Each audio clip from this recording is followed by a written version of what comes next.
ಹುಡುಕಾಟ ಪ್ರಾರಂಭಿಸಿದ್ದು within 2 hours ಒಳಗಡೆನೆ ಸೌಜನ್ಯ ಸಿಗ್ತಾಳೆ. ಆದ್ರೆ ಶವ ಆಗಿ ಅವಳ ಕೈಗಳನ್ನ ಅವಳದೇ ದುಪಟ್ಟ ಅಂಡ್ ID ಕಾರ್ಡ್ ಇಂದ ಮರಕ್ಕೆ ಕಟ್ಟಿರ್ತಾರೆ. And most brutal part is ಅವಳ ಯೋನಿ, ಅವಳ ಏನಿತ್ತು ಅದ್ರ ಒಳಗಡೆ 6 ಇಂಚ್ ಮಣ್ಣು ತುಂಬಿರ್ತಾರೆ. ಓ ಬಿಡಪ್ಪ, ನಮ್ ಪೊಲೀಸ್ ಅವ್ರಿಗೆ ತಮ್ಮ ಡ್ಯೂಟಿ ಮೇಲೆ ಎಷ್ಟೊಂದು ನಿಷ್ಠೆ ಇದೆ, ಒಂದೇ ದಿನದಲ್ಲಿ ಆರೋಪಿನ ಹಿಡಿದ್ಬಿಟ್ರಲ್ಲ ಅಂತ ಪೊಲೀಸ್ ಅವ್ರ ಮೇಲೆ ಫುಲ್ ಒಂಥರ ಹೊಗಳ್ತಾ ಇರ್ತಾರೆ.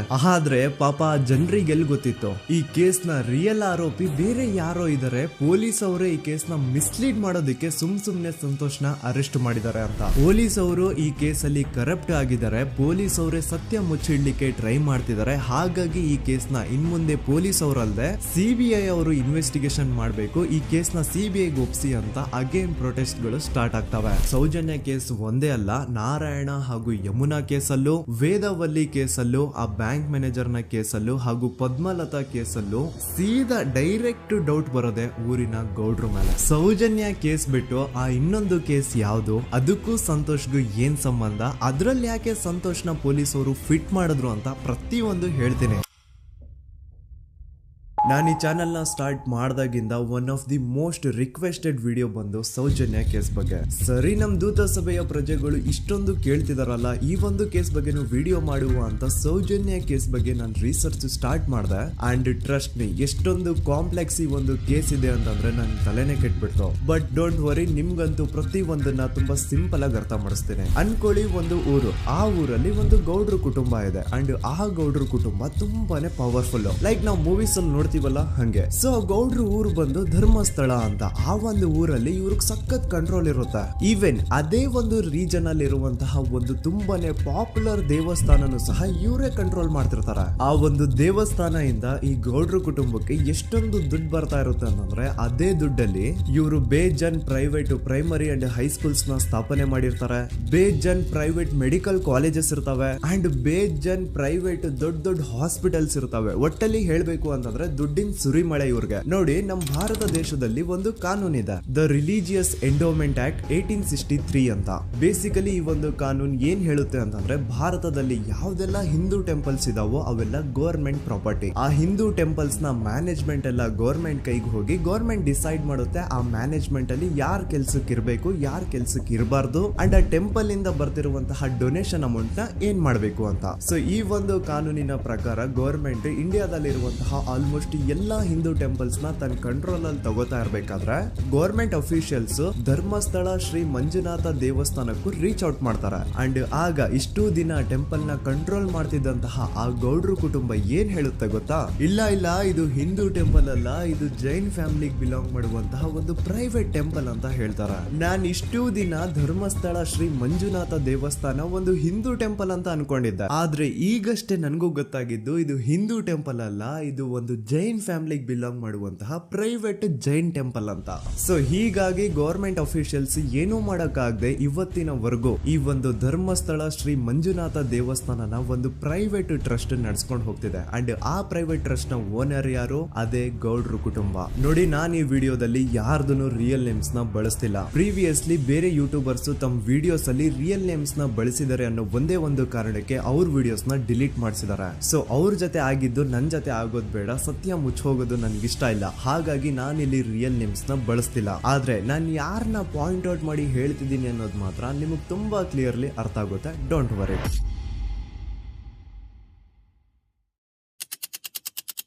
ದಿನಾಂಕ 9/10/2012. A very normal day for everyone except Soujanya. Dharmasthala ಹತ್ರ ಇರುವಂತಹ ಪಂಗಳ್ ಅನ್ನೋ ಒಂದು ಸಣ್ಣ ಹಳ್ಳಿಗೆ ಬಿಲಾಂಗ್ ಮಾಡುವಂತಹ ಸೌಜನ್ಯ ತುಂಬಾನೇ ಒಳ್ಳೆ ಹುಡುಗಿ. SDM ಕಾಲೇಜ್ ಆಫ್ ಉಜ್ರಿಯಲ್ಲಿ 2nd PUC ಓದ್ತಿದ್ದಂತಹ ಇವಳು ತುಂಬಾನೇ ಬ್ರೈಟ್ ಸ್ಟೂಡೆಂಟ್ ಕೂಡ. ಸೊ ಒಂದು ದಿನ ಅಂದ್ರೆ 9 ಅಕ್ಟೋಬರ್ 2012 ಬೆಳಿಗ್ಗೆ 7:30-8 ಗಂಟೆ ಹಾಗೆ ಆಸ್ ಯೂಶುವಲ್ ತನ್ನ ಕಾಲೇಜ್ ಹೋಗೋದಕ್ಕೆ ರೆಡಿ ಆಗ್ತಿರ್ತಾಳೆ. ಅವತ್ತು ಮಂಗಳವಾರದ ದಿನ ಅಂಡ್ ಅವತ್ತು ಲೋಕಲ್ ಫೆಸ್ಟಿವಲ್ ಬೇರೆ ಇರುತ್ತೆ, ಹೊಸ ಅಕ್ಕಿ ಅಂತ. ಈ ಒಂದು ಲೋಕಲ್ ಫೆಸ್ಟಿವಲ್ ದಿನ ಮನೆ ಒಳಗಡೆ ಏನೇ ಅಡುಗೆ ಮಾಡಿದ್ರು ಹೊಸ ಅಕ್ಕಿನೇ ಬಳಸಬೇಕು. ಸೊ ಹೊಸ ಅಕ್ಕಿ ತಂದು ಬ್ರೇಕ್ಫಾಸ್ಟ್ ನ ರೆಡಿ ಮಾಡೋಷ್ಟ್ರಲ್ಲಿ ಸೌಜನ್ಯ ಅವ್ರ ತಾಯಿ ತುಂಬಾ ಲೇಟ್ ಮಾಡ್ತಾರೆ. ಸೊ ಕಾಲೇಜ್ಗೆ ಲೇಟ್ ಆಗ್ತಿದೆ ಅಂತ ಈ ಸೌಜನ್ಯ ಟಿಫಿನ್ ಸಹ ಮಾಡದೆ ಹಾಗೆ ಹೋಗ್ತಾಳೆ. ಅವಳ ತಲೆಯಲ್ಲಿ ಏನಿತ್ತು ಅಂತಂದ್ರೆ, ಹೆಂಗೋ ಇವತ್ತು ಲೋಕಲ್ ಫೆಸ್ಟಿವಲ್ ಬೇರೆ ಇದೆ, ಹಾಗಾಗಿ ಮೇ ಬಿ ಕಾಲೇಜು ಬೇಗ ಬಿಡ್ಬೋದು, ಸೊ ಮಧ್ಯಾಹ್ನ ಡೈರೆಕ್ಟ್ ಮನೆಗೆ ಬಂದು ಊಟ ಬಿಡುವ ಅಂತ ಅವಳು ಅನ್ಕೊಂಡಿರ್ತಾಳೆ. ಆದ್ರೆ ಕಾಲೇಜ್ ಹೋಗಾದ್ಮೇಲೆ ಗೊತ್ತಾಗುತ್ತೆ ಅವತ್ತು ಅವಳಿಗೆ ಸ್ಪೆಷಲ್ ಕ್ಲಾಸಸ್ ಬೇರೆ ಇದೆ ಅಂತ. ಅಂತ. ಸೌಜನ್ಯ ಬ್ರೇಕ್ಫಾಸ್ಟ್ ಕೂಡ ಮಾಡಿರಲ್ಲ ಅಂಡ್ ಲಂಚ್ ಬಾಕ್ಸ್ ಕೂಡ ತಂದಿರಲ್ಲ. ಹಾಗಾಗಿ ಲಂಚ್ ಟೈಮ್ ಅಲ್ಲಿ ಸೌಜನ್ಯನ ಒಬ್ಳು ಫ್ರೆಂಡ್ ಜಾನ್ವಿ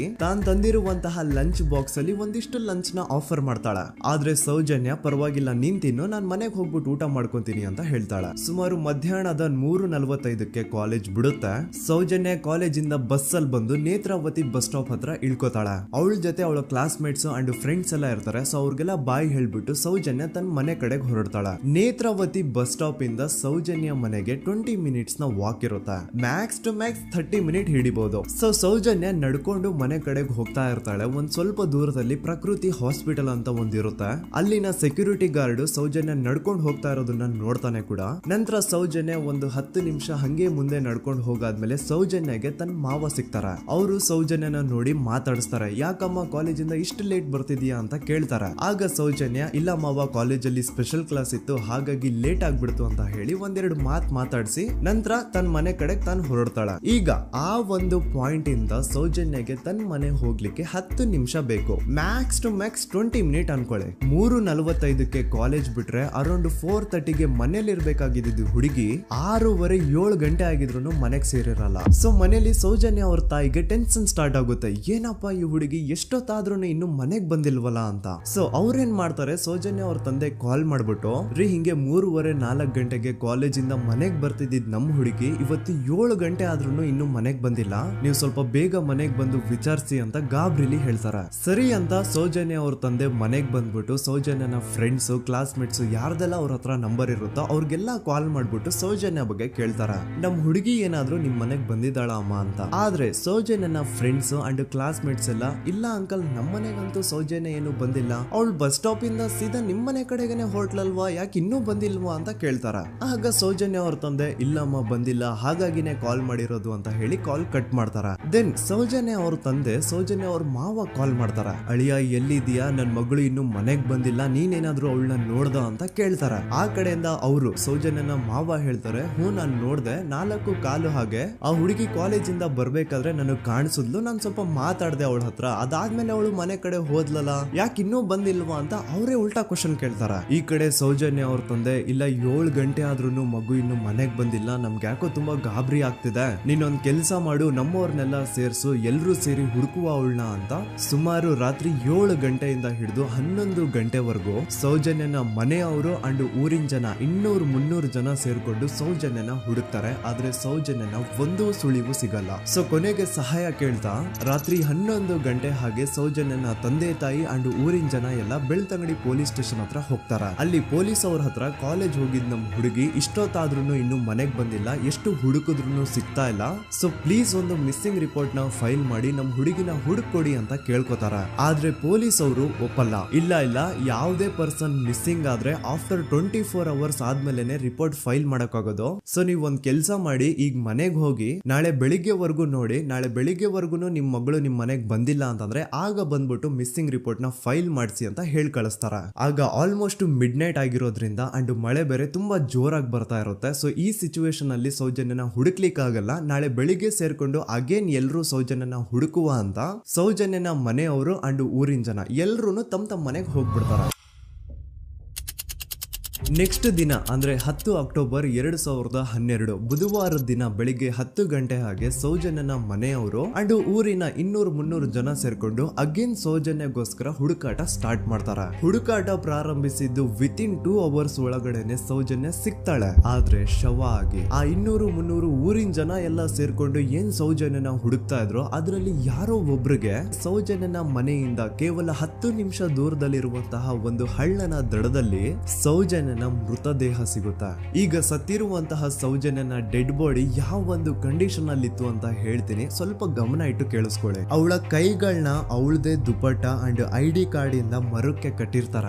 ಅವಳ ಬಾಡಿ ಎಲ್ಲ ನೇಕೆಡ್ ಇರುತ್ತೆ, ಮೈ ಮೇಲೆ ಸರಿಯಾದ ಬಟ್ಟೆ ಇರಲ್ಲ, ಮೈ ಮೇಲೆ ಮಲ್ಟಿಪಲ್ ಕಟ್ ಮಾರ್ಕ್ಸ್ ಇರುತ್ತೆ, ತುಂಬಾ ಜೋರಾಗಿ ಹೊಡೆದಿರುವಂತಹ ಗಾಯಗಳು ಮೈ ಮೇಲೆ ಎದ್ದು ಕಾಣಿಸ್ತಿರ್ತವೆ. ಅವಳ ರಿಪ್ಸ್ ಎದೆ ಭಾಗದ ಮೂಳೆಗಳೆಲ್ಲ ಮುರಿದು ಹೋಗ್ಬಿಟ್ಟಿರ್ತವೆ. And most brutal part is ಅವಳ ಯೋನಿ, ಅವಳ ಏನಿತ್ತು ಅದ್ರ ಒಳಗಡೆ 6 ಇಂಚ್ ಮಣ್ಣು ತುಂಬಿರ್ತಾರೆ. ಆ ಬಾಡಿ ಕಂಡೀಷನ್ ನ ನೋಡಿದಾದ್ಮೇಲೆ ಒಂದಂತೂ ತುಂಬಾ ಕ್ಲಿಯರ್ ಆಗಿ ಅರ್ಥ ಆಗುತ್ತೆ, ಅವಳನ್ನ ಯಾರೋ ತುಂಬಾ ಫೋರ್ಸ್ಫುಲಿ ಮಾಡಿ ನಂತರ ನಿರ್ದಯವಾಗಿ ಸಾಯಿಸಿದ್ದಾರೆ ಅಂತ. ಇಲ್ಲಿ ಕ್ರಿಮಿನಲ್ಸ್ ನ ಬುದ್ಧಿವಂತಿಕೆ ನೋಡಿ ಪೊಲೀಸ್ ಅವ್ರಿಗೆ ಏನೂ ಸುಳಿವು ಸಿಗ್ಬಾರ್ದು ಅಂತ ಅವಳ ಯೋನಿ ಒಳಗಡೆ 6 ಇಂಚ್ ಅಷ್ಟು ಮಣ್ಣು ತುಂಬ ಹೋಗಿರ್ತಾರೆ. ಸೊ ದೆನ್ ಪೊಲೀಸ್ ಅವ್ರಿಗೆ ವಿಷಯ ಗೊತ್ತಾಗುತ್ತೆ. ಅವರು ಸ್ಪಾಟ್ ಗೆ ಬಂದು ಸೌಜನ್ಯನ ಬಾಡಿನ ರಿಕವರ್ ಮಾಡಿ ಆ ಒಂದು ಸ್ಪಾಟ್ ನ ಕಂಪ್ಲೀಟ್ ಸೀಸ್ ಮಾಡ್ತಾರೆ.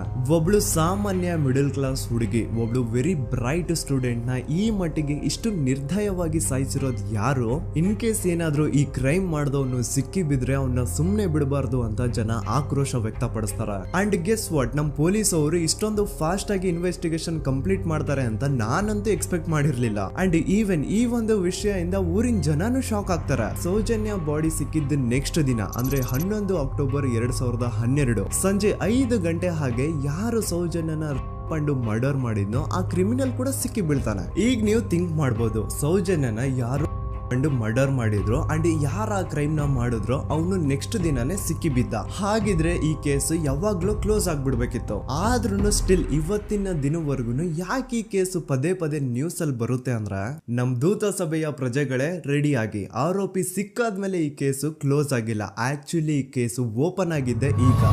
ನೋಡಿ, ಸೌಜನ್ಯನ ಬಾಡಿ ಸಿಕ್ಕಿದ್ದು ನೆಕ್ಸ್ಟ್ ದಿನ ಅಂದ್ರೆ 11 ಅಕ್ಟೋಬರ್ 2012. PSI ಯೋಗೇಶ್ ಅವರು ಯಾರನ್ನ ಈ ಕೇಸಲ್ಲಿ ಅರೆಸ್ಟ್ ಮಾಡಿದ್ರು ಅಂದ್ರೆ ಆತನ ಹೆಸರು ಬಂದು ಸಂತೋಷ್ ರಾವ್. 28-29 ವಯಸ್ಸಿರುವಂತಹ Santosh Rao first of all ಧರ್ಮಸ್ಥಳದವನು ಅಲ್ವೇ ಅಲ್ಲ, ಅವನು ಶೃಂಗೇರಿ. ಅವನು ಸಂತೋಷ್ ರಾವ್ ನ ತಂದೆ ಸ್ಕೂಲ್ ಟೀಚರ್ ಅಂಡ್ ತಾಯಿ ಹೌಸ್ ವೈಫ್. ಸಂತೋಷ್ ಮೊದ್ಲಿಂದನೂ ಒಂದ್ ಸ್ವಲ್ಪ ಮೆಂಟಲಿ ಇಲ್ಲಿರೋದ್ರಿಂದ ಅವನಿಗೆ ವಿದ್ಯೆ ಬರಹ ಅನ್ನೋದು ತಲೆಗೆ ಹೋಗಿರಲ್ಲ. ಹಾಗಾಗಿ ಅವನು ಶೃಂಗೇರಿಯಲ್ಲಿ ಒಂದು ಹೋಟೆಲ್ ಅಲ್ಲಿ ಕೆಲಸ ಮಾಡ್ತಿರ್ತಾನೆ. ಮೆಂಟಲಿ ಅನ್ಸ್ಟೇಬಲ್ ಇದ್ರೂ ಸಹ ಈತನಿಗೆ ದೇವ್ರ ಮೇಲೆ ಬಹಳ ನಂಬಿಕೆ ಇರುತ್ತೆ. ಹಾಗಾಗಿ ತಿಂಗಳಿಗೆ ಒಮ್ಮೆ ಆದ್ರೂ, ಅಟ್ಲೀಸ್ಟ್ 2 ತಿಂಗಳಿಗೆ ಒಮ್ಮೆ ಆದ್ರೂ ಈತ ಯಾವ್ದಾದ್ರು ಒಂದು ಪುಣ್ಯಕ್ಷೇತ್ರಕ್ಕೆ ವಿಸಿಟ್ ಮಾಡಿ ಬರ್ತಿರ್ತಾನೆ. ಹಾಗೇನೆ ಈ ಸತಿನೂ ಸಹ ಈತ ಧರ್ಮಸ್ಥಳಕ್ಕೆ ಬಂದಿರ್ತಾನೆ. ಇವನು ಧರ್ಮಸ್ಥಳಕ್ಕೆ ಬಂದಿದ್ದು ದಿನಾಂಕ 9 ಅಕ್ಟೋಬರ್ 2012. ಈ ದಿನಾಂಕನ ಸ್ವಲ್ಪ ನೋಟ್ ಮಾಡಿ ಇಟ್ಕೊಳ್ಳಿ, ಯಾಕಂತಂದ್ರೆ ಮುಂದೆ ಈ ಕೇಸಲ್ಲಿ ಇದೇ ಮೇಜರ್ ಟರ್ನಿಂಗ್ ಪಾಯಿಂಟ್. ಸೊ ಸೌಜನ್ಯನ ಡೆತ್ ಆಗಿಂತ ಒಂದು ದಿನ ಹಿಂದೆ ಧರ್ಮಸ್ಥಳಕ್ಕೆ ಬಂದಿರುವಂತಹ ಸಂತೋಷ್ ರಾವ್ಗೆ ಎಲ್ಲನೂ ಉಳ್ಕೊಳ್ಳಿಕ್ಕೆ ಹೋಟೆಲ್ ಅಲ್ಲಿ ಅಥವಾ ಲಾಡ್ಜ್ ಅಲ್ಲಿ ರೂಮ್ ಸಿಗಲ್ಲ. ರೀಸನ್ ಇಷ್ಟೇ, ಸಂತೋಷ್ ರಾವ್ ನೋಡ್ಲಿಕ್ಕೆ ಸ್ವಲ್ಪ ಮೆಂಟಲಿ ಅನ್ಸ್ಟೇಬಲ್ ಪರ್ಸನ್ ತರ ಇರ್ತಾನೆ. ಅವನ ಅವತಾರ, ಅವನ ವೇಷಭೂಷಣ ಅಷ್ಟು ಸರಿ ಇರಲ್ಲ. ಹಾಗಾಗಿ ಇವನ್ಗೆ ಯಾವುದೇ ಒಂದು ಹೋಟೆಲ್ ಅಲ್ಲಿ ಅಥವಾ ಲಾಡ್ಜ್ ಅಲ್ಲಿ ಎಲ್ಲಿನೂ ರೂಮ್ ಸಿಗಲ್ಲ. ಸೊ ಉಳ್ಕೊಳ್ಳೋಕೆ ಜಾಗ ಸಿಗದೆ ಇವನೇನ್ ಮಾಡ್ತಾನೆ, ಅಲ್ಲೇ ಹತ್ರದಲ್ಲಿರುವಂತಹ ಬಾಹುಬಲಿ ಬೆಟ್ಟಕ್ಕೆ ಹೋಗಿ ಅಲ್ಲಿರುವಂತಹ ಬಾಹುಬಲಿ ಸ್ಟ್ಯಾಚ್ಯೂ ಹತ್ರನೇ ಆಶ್ರಯ ತಗೊಳ್ತಾನೆ. ಅಂಡ್ 1-2 ದಿನ ಅವನು ಅಲ್ಲೇ ಉಳ್ಕೋತಾನೆ ಕೂಡ. ಡೇ ಟೈಮ್ ಅಲ್ಲಿ ಧರ್ಮಸ್ಥಳಕ್ಕೆ ಬಂದು ಧರ್ಮಸ್ಥಳ ಶ್ರೀ ಮಂಜುನಾಥ ದೇವಸ್ಥಾನದಲ್ಲಿದ್ದು ಅಲ್ಲೇ ಪ್ರಸಾದ ಊಟ ಎಲ್ಲ ಮಾಡಿ ನಂತರ ನೈಟ್ ಆಗ್ತಿದ್ದಂಗೆ ಬಾಹುಬಲಿ ಬೆಟ್ಟಕ್ಕೆ ಹೋಗಿ ಆ ಸ್ಟ್ಯಾಚ್ಯೂ ಹತ್ರನೇ ಮಲ್ಕೊಳ್ತಿರ್ತಾನೆ. ಸೊ ಒಂದು ದಿನ ಅಂದ್ರೆ 11 ಅಕ್ಟೋಬರ್ 2012 ಸಂಜೆ 5 ಗಂಟೆ ಹಾಗೆ ಈ ಸಂತೋಷ್ ರಾವ್ ತನ್ನ ಪಾಡಿಗೆ ತಾನು ಆ ಬೆಟ್ಟದ ಮೇಲೆ ಕೂತ್ಕೊಂಡು ಸೀನರೀಸ್ ನ ಎಂಜಾಯ್ ಮಾಡ್ತಾ ಇರಬೇಕಾದ್ರೆ ಯಾರೋ ಅದೇ ಊರಿನ 5 ಜನ ಕಿಡಿಗೇಡಿಗಳು ಬಂದು ಇವನ್ ಹತ್ರ ಜಗಳ ತೆಗಿತಾರ. ಈ 5 ಜನ ಯಾರು ಅಂತ ನಂತರ ಹೇಳ್ತೇನೆ. ಸೊ ಈ 5 ಜನ ಕಿಡಿಗೇಡಿಗಳು ಸಂತೋಷ್ ರಾವ್ ಹತ್ರ ಜಗಳ ತೆಗೆದು ಅವನ್ನ ಅವಾಚ್ಯ ಶಬ್ದಗಳಿಂದ ಬೈದು ಅವನ್ನ ಹೊಡೆದು, ಅಷ್ಟೇ ಸಾಲದೆ ಆ 5 ಜನ ಸಂತೋಷ್ ರಾವ್ನ ಪೊಲೀಸ್ ಸ್ಟೇಷನ್ಗೆ ಎಳ್ಕೊಂಡ್ ಬಂದು ಇವನು ನಾವು ಬಾಹುಬಲಿ ಬೆಟ್ಟಕ್ಕೆ ಅಂತ ಹೋಗಿದ್ರೆ ಅಲ್ಲಿ ನಮ್ಮ ಮೇಲೆ ಅಟ್ಯಾಕ್ ಮಾಡ್ದ, ಇವ್ನು ನೋಡ್ಲಿಕ್ಕೂ ಸಹ ಒಳ್ಳೆ ಸೈಕೋ ಕಿಲ್ಲರ್ ಇದ್ದಂಗಿದಾನೆ, ನಮ್ಗೆ ಯಾಕೋ ನಿನ್ನೆ ನಮ್ಮ ಊರಲ್ಲಿ ನಡೆದಿರುವಂತಹ ಘಟನೆ ಆ ಸೌಜನ್ಯನ ಮರ್ಡರ್ ಇವನೇ ಮಾಡಿದಾನೆ ಅಂತ ಡೌಟ್ ಬರ್ತಿದೆ ಅಂತ ಆ 5 ಜನ ಕಿಡಿಗೇಡಿಗಳು ಸಂತೋಷ್ ರಾವ್ನ ಪೊಲೀಸ್ ಅವ್ರ ಹತ್ರ ಹಾಕೊಡ್ತಾರ. ಅಂಡ್ ಪೊಲೀಸ್ ಅವರು ಕೂಡ ಎಂತವ್ರು ನೋಡಿ, ಯಾರೋ 5 ಜನ ಕಿಡಿಗೇಡಿಗಳು ಬಂದು ಇವನೇ ಕೊಲೆ ಮಾಡಿದಾನೆ ಅಂತ ಹೇಳಿದ ತಕ್ಷಣ ಹಿಂದೆ ಮುಂದೆ ಕ್ರಾಸ್ ಚೆಕ್ ಮಾಡದೆ ಸಂತೋಷ್ ರಾವ್ನ ಅರೆಸ್ಟ್ ಮಾಡಿ ಸೌಜನ್ಯ ಕೇಸ್ ನ ಆರೋಪಿ ಸಿಕ್ಕಿದಾನೆ ಅಂತ ಎಲ್ಲಾ ಕಡೆ ಘೋಷಣೆ ಮಾಡ್ಬಿಡ್ತಾರ. ಜನರಿಗೆ ಈ ಕಡೆ ಒಂಥರ ನೆಮ್ಮದಿ, ಓ ಬಿಡಪ್ಪ ನಮ್ ಪೊಲೀಸ್ ಅವ್ರಿಗೆ ತಮ್ಮ ಡ್ಯೂಟಿ ಮೇಲೆ ಎಷ್ಟೊಂದು ನಿಷ್ಠೆ ಇದೆ, ಒಂದೇ ದಿನದಲ್ಲಿ ಆರೋಪಿನ ಹಿಡಿದ್ಬಿಟ್ರ ಅಂತ ಪೊಲೀಸ್ ಅವ್ರ ಮೇಲೆ ಫುಲ್ ಒಂಥರ ಹೊಗಳ್ತಾ ಇರ್ತಾರೆ.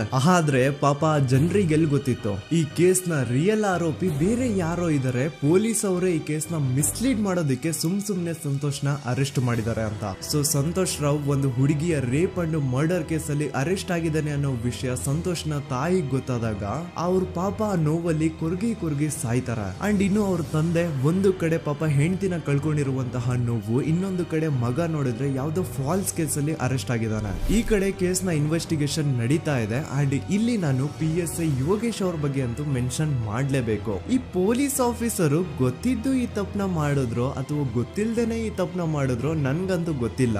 ಸೊ ಇವ್ರು ಏನ್ ಮಾಡ್ತಾರೆ ಅಂತಂದ್ರೆ, ಸೌಜನ್ಯನ ಬಾಡಿನ ಪೋಸ್ಟ್ ಮಾರ್ಟಮ್ ಗೆ ಕಳಿಸಿದಾಗ ಡಾಕ್ಟರ್ಸ್ ಹಂಗೋ ಹಿಂಗೋ ಮಾಡಿ ಇಂದ ಕೆಲವೊಂದು ಸ್ಪರ್ಮ್ ನ ಸ್ಯಾಂಪಲ್ಸ್ ಕಲೆಕ್ಟ್ ಮಾಡ್ತಾರೆ. ಅದನ್ನ ಅವರು PSI ಯೋಗೇಶ್ ಗೆ ಕೊಟ್ಟು ಇದನ್ನ ವಿತಿನ್ 72 ಅವರ್ಸ್ ಒಳಗಡೆ ಇನ್ನೊಂದು ಲ್ಯಾಬ್ ಗೆ ಸಬ್ಮಿಟ್ ಮಾಡಿ ಅಂತ ತುಂಬಾ ಕ್ಲಿಯರ್ ಆಗಿ ಹೇಳ್ತಾರೆ. ಆದ್ರೆ PSI ಯೋಗೇಶ್ ಆ ಸ್ಪರ್ಮ್ ಸ್ಯಾಂಪಲ್ಸ್ ನ ವಿತಿನ್ 72 ಅವರ್ಸ್ ಒಳಗಡೆ ಲ್ಯಾಬ್ ಕಳ್ಸೋದಿರ್ಲಿ, ಅದನ್ನ 12 ದಿನ ಆದ್ಮೇಲೆ ಲ್ಯಾಬ್ ಕಳಿಸ್ತಾರೆ. ಅಷ್ಟೊತ್ತಿಗೆ ಆಲ್ರೆಡಿ ಆ ಸ್ಪರ್ಮ್ ಸ್ಯಾಂಪಲ್ಸ್ ಗೆಲ್ಲ ಫಂಗಸ್ ಹಿಡಿದು ಅದು ಅನ್ಫಿಟ್ ಫಾರ್ ಟೆಸ್ಟಿಂಗ್ ಅಂತ ಬರುತ್ತೆ. ಈಗ ನೀವೇ ಹೇಳಿ, ಎಂತ ಡಂಬೆಸ್ಟ್ ಪರ್ಸನ್ ಪೊಲೀಸ್ ಆಫೀಸರ್ ಆಗಿದ್ರು ಅವನ ಹತ್ರ ಒಂದು ಮರ್ಡರ್ ಕೇಸ್ ಬಂದಾಗ ಅವನ ಹತ್ರ ಇರೋ ಮೇನ್ ಸಾಕ್ಷಿನೇ, ಮೇನ್ ಎವಿಡೆನ್ಸ್ ಆ ಹುಡುಗಿಯ ಇಂದ ಕಲೆಕ್ಟ್ ಆಗುವಂತಹ ಸ್ಪರ್ಮ್ ಸ್ಯಾಂಪಲ್ಸ್. ಸೊ ಅದನ್ನ ಮೊದಲು ಲ್ಯಾಬ್ ಕಳಿಸಿ ಅದನ್ನ ಐಡೆಂಟಿಫೈ ಮಾಡೋದು ಪೊಲೀಸ್ ಅವರ ಫಸ್ಟ್ ಡ್ಯೂಟಿ.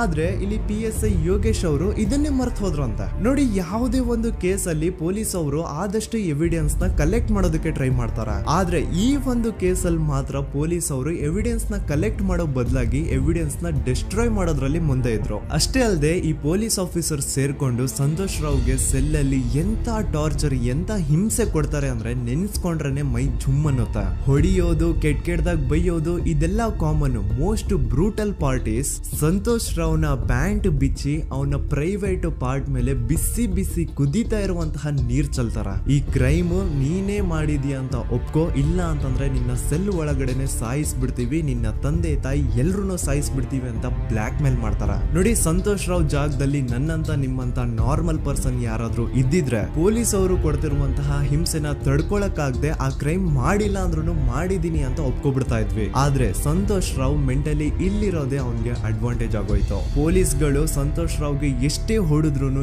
ಎಷ್ಟೇ ಬೈದ್ರು, ಎಷ್ಟೇ ಬ್ಲಾಕ್ ಮೇಲ್ ಮಾಡಿದ್ರು ಸಂತೋಷ್ ರಾವ್ ಬಾಯಲ್ಲಿ ನಾನ್ ಈ ಕ್ರೈಮ್ ನ ಮಾಡಿಲ್ಲ ಅಂತಾನೆ ಬರುತ್ತೆ ಹೊರತು ಆ ಕ್ರೈಮ್ ನ ಅವನು ಒಪ್ಕೊಳ್ಳೋದೇ ಇಲ್ಲ. ದೆನ್ ಕೋರ್ಟ್ ಟ್ರಯಲ್ಸ್ ಸ್ಟಾರ್ಟ್ ಆಗುತ್ತೆ. ಈ ಕ್ರೈಮ್ ನ ಸಂತೋಷೇ ಮಾಡಿದಾನೆ ಅಂತ ಸೌಜನ್ಯ ಕಡೆಯ ಲಾಯರ್ ವಾದ ಮಾಡ್ತಾನೆ. ಅದಕ್ಕೆ ಆಪೋಸಿಟ್ ಆಗಿ ಸಂತೋಷ್ ರಾವ್ ಕಡೆಯಿಂದ ಒಬ್ರು ಲಾಯರ್ ಇಲ್ಲ, ಸಂತೋಷ್ ರಾವ್ ಈ ಕ್ರೈಮ್ ನ ಮಾಡ್ಲಿಕ್ಕೆ ಸಾಧ್ಯನೇ ಇಲ್ಲ ಅಂತ ವಾದ ಮಾಡ್ತಿರ್ತಾರೆ. ಅಂಡ್ ಕೋರ್ಟ್ ಇಂದ ಆಚೆಗಡೆ ಸಂತೋಷ್ ರಾವ್ ನ ಅಗೇನ್ಸ್ಟ್ ಸ್ಟೂಡೆಂಟ್ಸ್ ಪ್ರೊಟೆಸ್ಟ್ ನಡೆಯುತ್ತೆ, ಪಬ್ಲಿಕ್ ಪ್ರೊಟೆಸ್ಟ್ ನಡೆಯುತ್ತೆ. ಅರೆಸ್ಟ್ ಆಗಿರುವಂತಹ ಸಂತೋಷ್ ರಾವ್ಗೆ ಗಲ್ಲಿಗೇರಿಸ್ರಿ ಅಂತ ಅವ್ರು ಡಿಮ್ಯಾಂಡ್ ಮಾಡ್ತಿರ್ತಾರೆ. ಸೊ ಹೀಗೆ ಒಂದು 2-3 ವರ್ಷ ಕಳೆದು ಹೋಗುತ್ತೆ. ನಂತರ ಒಂದು ಕೋರ್ಟ್ ಟ್ರಯಲ್ ಅಲ್ಲಿ ಸಂತೋಷ್ ರಾವ್ ಪರವಾಗಿ ಹೋರಾಡ್ತಿದ್ದಂತಹ ಲಾಯರ್ ಯಾಕೆ ಈ ಕೇಸ್ ಅಲ್ಲಿ ಸಂತೋಷ್ ಆರೋಪಿ ಅಲ್ಲ ಅಂತ ಪ್ರೂವ್ ಮಾಡ್ಲಿಕ್ಕೆ ಕೆಲವೊಂದು ಪಾಯಿಂಟ್ಸ್ ನ ಮುಂದೆ ಇಡ್ತಾರೆ. ಅದೇನಂತಂದ್ರೆ, ಮೊದಲನೇದಾಗಿ ಸಂತೋಷ್ ರಾವ್ ಈ ಕ್ರೈಮ್ ನ ಮಾಡಿದಾನೆ ಅಂತ ಒಬ್ರು ಒಂದು ಐ ವಿಟ್ನೆಸ್ ಇರಲ್ಲ. ಇನ್ನೊಂದೇನು ಅಂತಂದ್ರೆ, ಯಾವೊಂದು ಕಂಡೀಷನ್ ಅಲ್ಲಿ, ಯಾವೊಂದು ಬ್ರೂಟಲ್ ಕಂಡೀಷನ್ ಅಲ್ಲಿ ಸೌಜನ್ಯನ ಬಾಡಿ ಸಿಕ್ಕಿತ್ತೋ ಅದನ್ನ ಗಮನದಲ್ಲಿ ಇಟ್ಕೊಂಡು ಸ್ವಲ್ಪ ಪ್ರಾಕ್ಟಿಕಲ್ ಆಗಿ ಥಿಂಕ್ ಮಾಡಿದ್ರೆ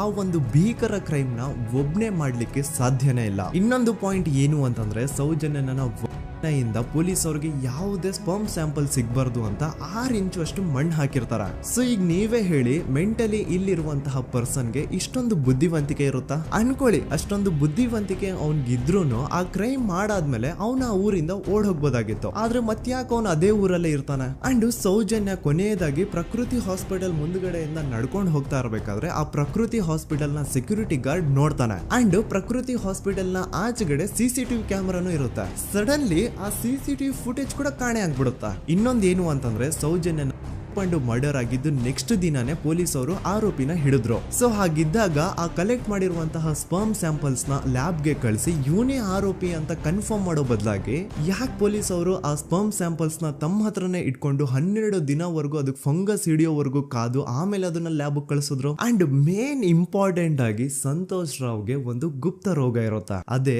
ಫಿಮೋಸಿಸ್ ಅಂತ. ಈ ಕಾಯಿಲೆ ಏನು ಅಂತ ನಾನು ಈ ವಿಡಿಯೋದಲ್ಲಿ ಡೀಟೇಲ್ಡ್ ಆಗಿ ಎಕ್ಸ್ಪ್ಲೈನ್ ಮಾಡ್ಲಿಕ್ಕೆ ಆಗಲ್ಲ. ಜಸ್ಟ್ ತಿಳ್ಕೊಳ್ಳಿ, ಈ ಒಂದು ಕಾಯಿಲೆ ಇರೋರು ಇಂಟಿಮಸಿ ಮಾಡ್ಲಿಕ್ಕೆ ಆಗಲ್ಲ. ಇನ್ ಕೇಸ್ ಮಾಡಿದ್ರು ಅವರು ಸುಖ ಅಲ್ಲ ನರಕ ಕಾಣ್ತಾರ.